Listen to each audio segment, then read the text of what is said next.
Cuba's communist government recently canceled the traditional May Day parade due to severe fuel shortages, highlighting the serious impacts of the crisis on the country's economy and daily life. This is the first time in over 6 decades that the parade has been canceled for economic reasons, emphasizing the severity of the fuel crisis. The shortage of fuel has disrupted transportation and added to the daily pressures already faced by Cubans, who are struggling to afford basic necessities such as food and cooking oil. A typical monthly salary in Cuba is $150 to $200, while a liter of cooking oil costs $30. This highlights the larger issue of Cuba's struggling economy, which has been under strain due to U.S. sanctions and the country's state-driven socialist model. Furthermore, the cancellation of the May Day parade, which attracts hundreds of thousands of people from across the island to Havana's Revolution Square, underscores how the shortage of fuel is impacting the country's cultural and social life.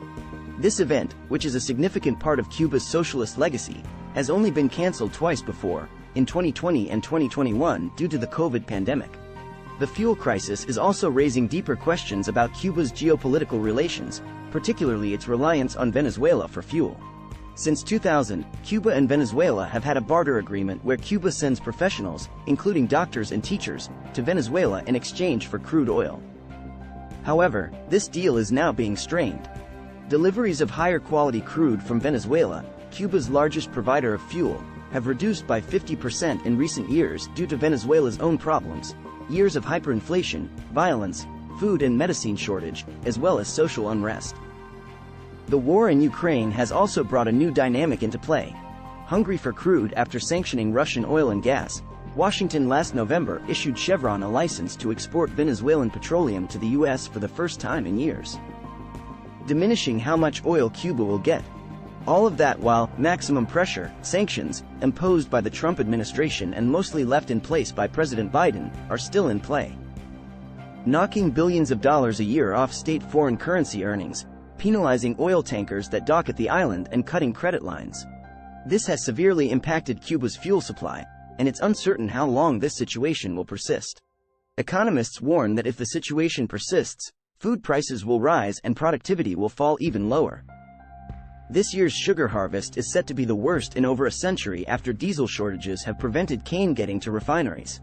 Despite the challenges, Cubans have shown remarkable resilience and adaptability in the face of the fuel crisis. A short funny video circulating on social media showcases how Cubans are making the most of a challenging situation with a positive attitude.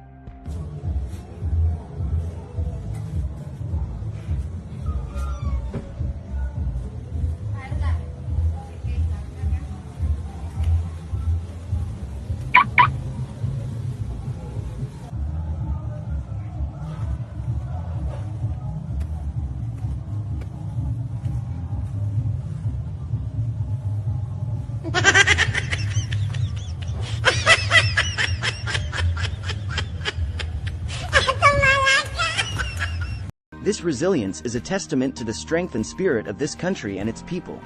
Overall, the fuel crisis in Cuba highlights the urgent need for the country to address its economic and political models and diversify its sources of fuel. It is also a reminder of the far-reaching impacts of geopolitical relations and how vulnerable countries can be when they rely too heavily on one source for their basic needs. This fuel shortage raises deeper questions about Cuba's economic and political models. How sustainable is Cuba's state-driven socialist model in the face of increasing economic and social pressures? What are the long-term effects of U.S. sanctions on Cuba's economy and the well-being of its people? How does Cuba's reliance on Venezuela affect its geopolitical relations? These are complex issues that require a nuanced understanding of Cuba's history, politics, and economics. We would love to hear your take on that. Comment below.